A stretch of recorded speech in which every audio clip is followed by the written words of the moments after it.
गहराइयों से दाऊद खान साहब को और उनके तमाम साथियों को पाकिस्तान पीपुल्स पार्टी में शामिल होने पर वेलकम करता हूं, शुक्रिया अदा करता हूं और उनको मुबारकबाद पेश करता हूं।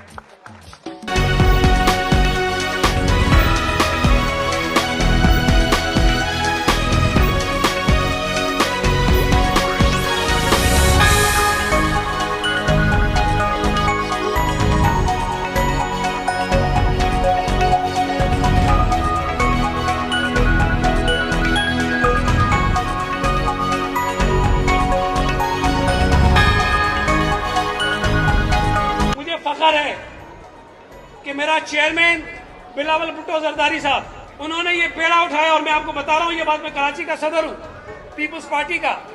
मुझे उन्होंने एक मर्तबा नहीं, कई मर्तबा कहा कि कराची से ये नफरत और तकसीम की सियासत खत्म करनी हमने।